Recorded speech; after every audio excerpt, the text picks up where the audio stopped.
Did you know detergent leaves behind bacteria? Add Clorox laundry sanitizer to every load.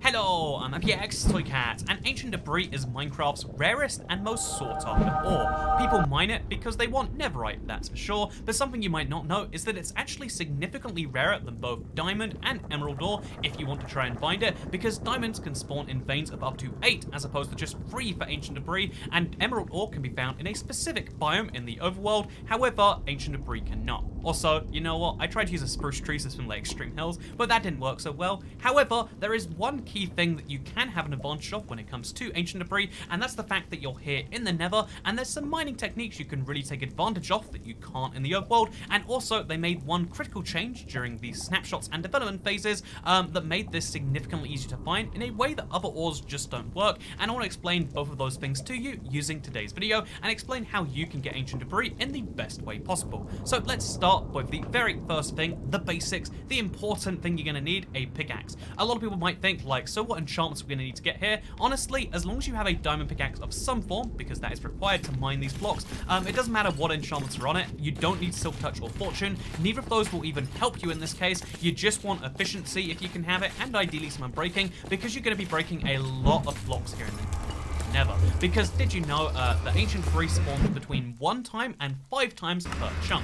And you might be thinking like, on average? No, I mean every single chunk has between 1 and 5 blocks of ancient debris, and this is something to take advantage of because using that perfect distribution, we know that the best layers for it to spawn on, because it can spawn between layer 8 and 119, but there's a huge bias towards layer 15. This means if you're willing to mine down, which is usually not a good idea, and an even worse in the nether, down to layer 15, this is the best, way for you to find some ancient debris. Again, I really recommend not digging straight down, but as long as you can get your Y coordinate to 15, which if you're on Bedrock, turn on show coordinates, it's very easy. If you're on the Java version, things are a little bit harder, you have to press F3, but basically you need to find layer 15 on your Y coordinate, and then you need to mine there like you would mine for any other ore. This is because ancient debris just spawns as a certain percentage of the blocks in a chunk, and again, you're not guaranteed to find any at layer 15 in every chunk, but if you mine in one direction for a long enough time at layer 15, you're bound to come across some eventually because of the distribution,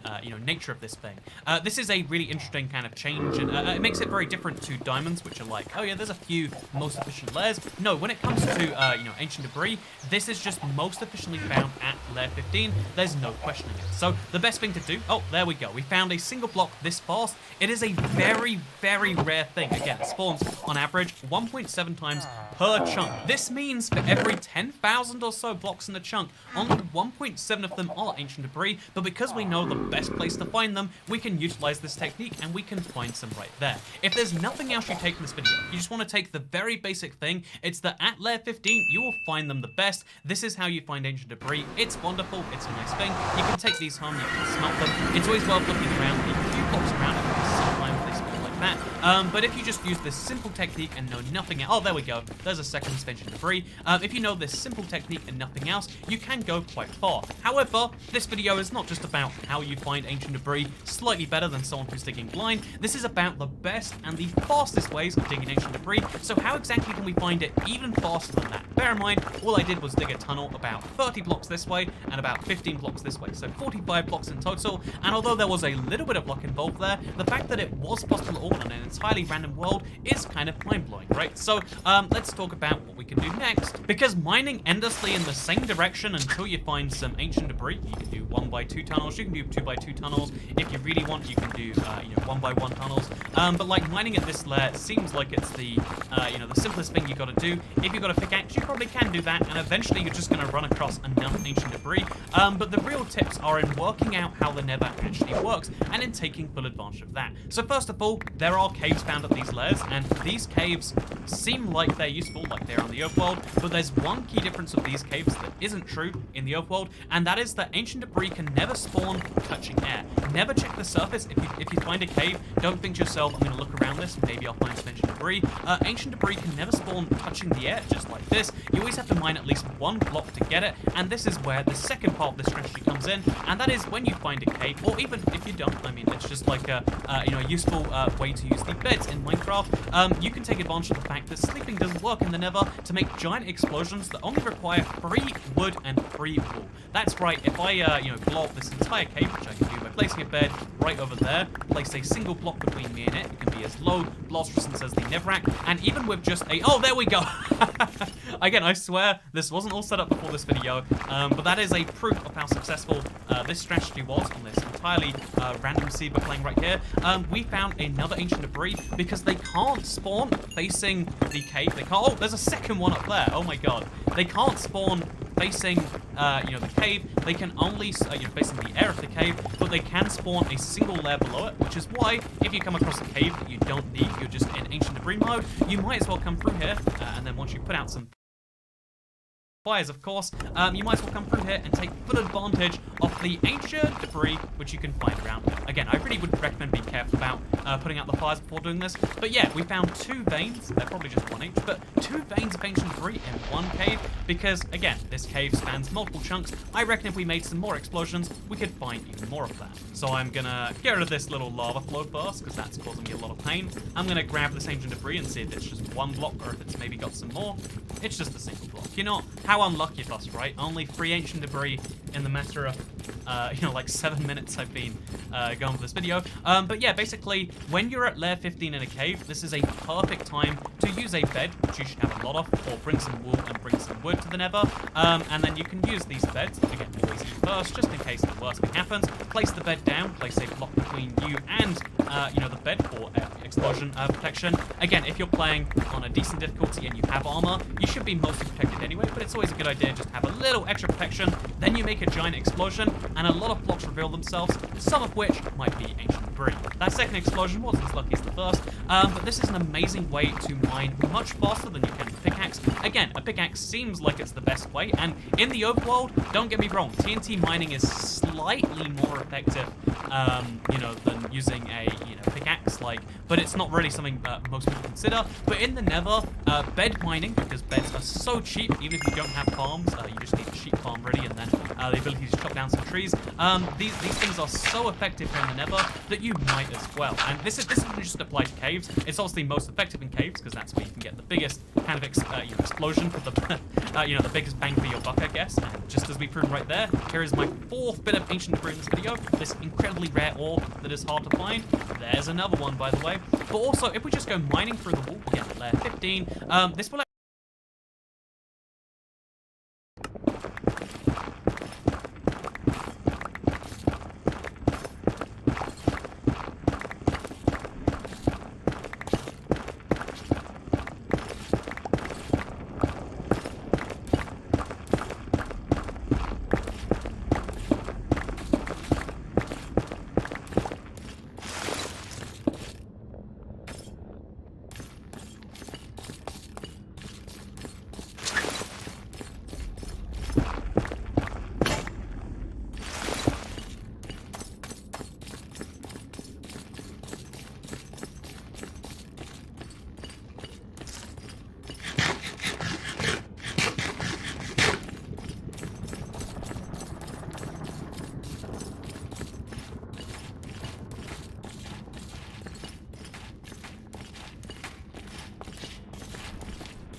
Pumpkin lovers, there's a whole new spin on pumpkin to love at Dunkin'. With our new pumpkin cream cold brew, topped with velvety pumpkin cream cold foam.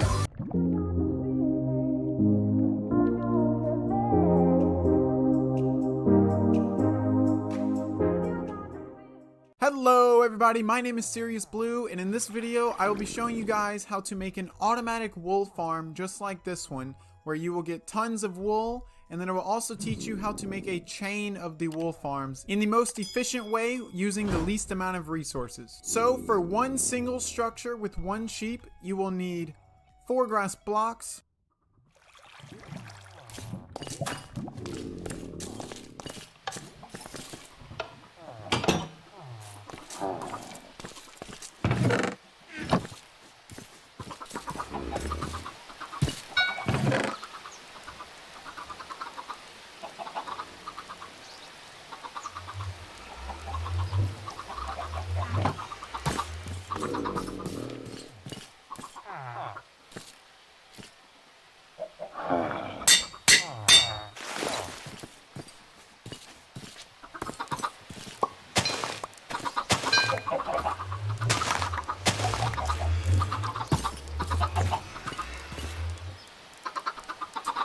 chest. By the way, you can get grass.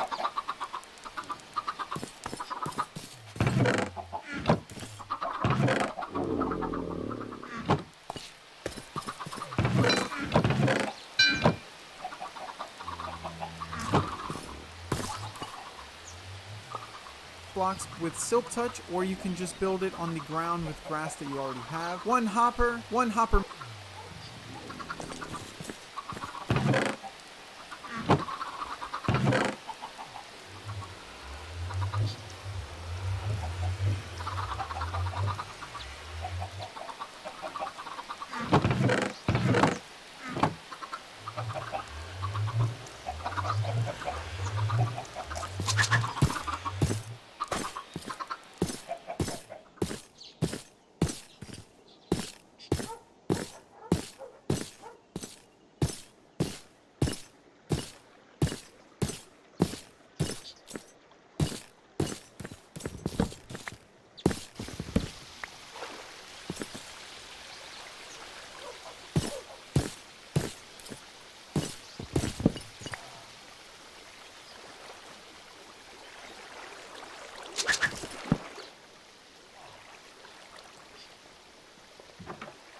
Minecart, a rail.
One dispenser, one observer, one piece of redstone, 7 pieces of glass, some solid blocks, a sheep, and some shears. So I'm going to show you guys how you would build it if you were to build it underground, because I find that this might be the easiest way in case you are unable to silk touch pieces of glass. How you will do this is you will dig 3 blocks down, and you may want to dig out a little bit of a space for yourself to work with. Now what you're going to do is place your chest, crouch place your hopper like so, crouch place your rail. If your rail is flowing this way, what I would do is place a block on this side and place a rail, and you can break this rail now, and it will actually have your minecart facing this way, and then you put a block here so that it does not roll off of the track, because if you have it facing this way, it will sometimes roll off and will no longer pick up your wool. Now you can just fill this all in and build yourself a little stairwell out. Now you will want to place at least a piece of dirt or grass block right here, because right here is where your sheep will be standing, and when he eats this block, it will turn to quick glass and stone. This way, glass block onto the right here. You're going to want to place your dispenser right here.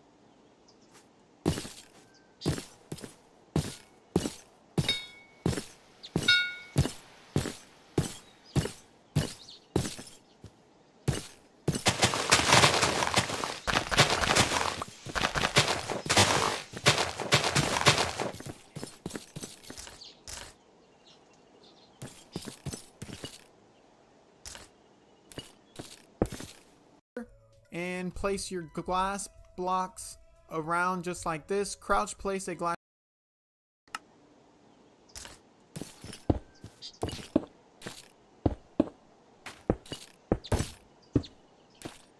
block onto the dispenser. Then you'll want to come under here and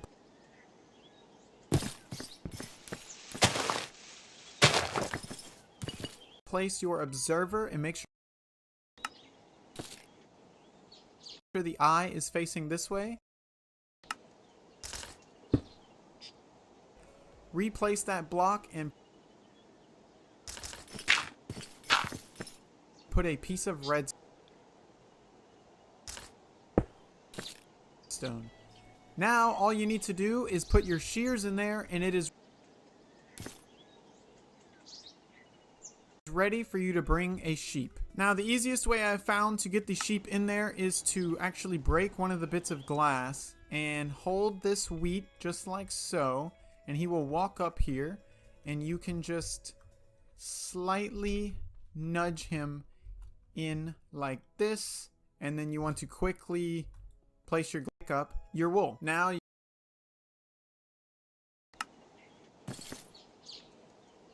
can wait, it will sometimes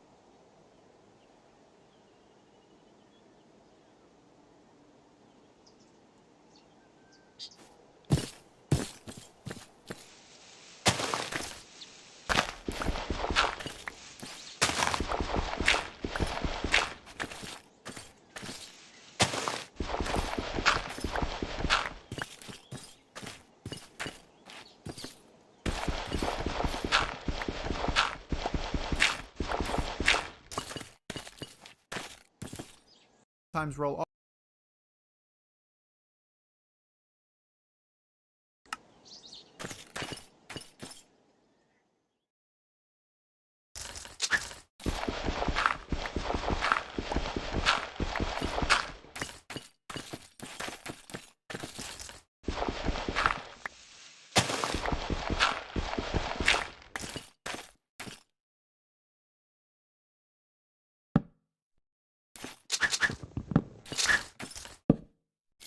Your hopper like so.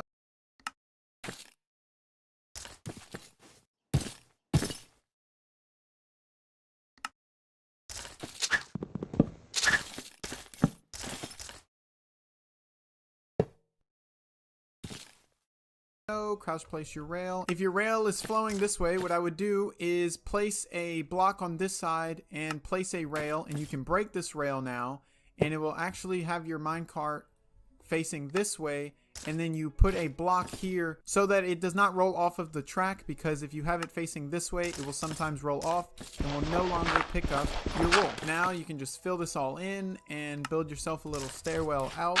Now you will want to place at least a piece of dirt or grass block right here, because right here is where your sheep will be standing, and when he eats this block, it will turn to dirt, and the more grass blocks you have around it, the quicker it will become grass again. Now you're going to want to place your dispenser right here and place your glass blocks around just like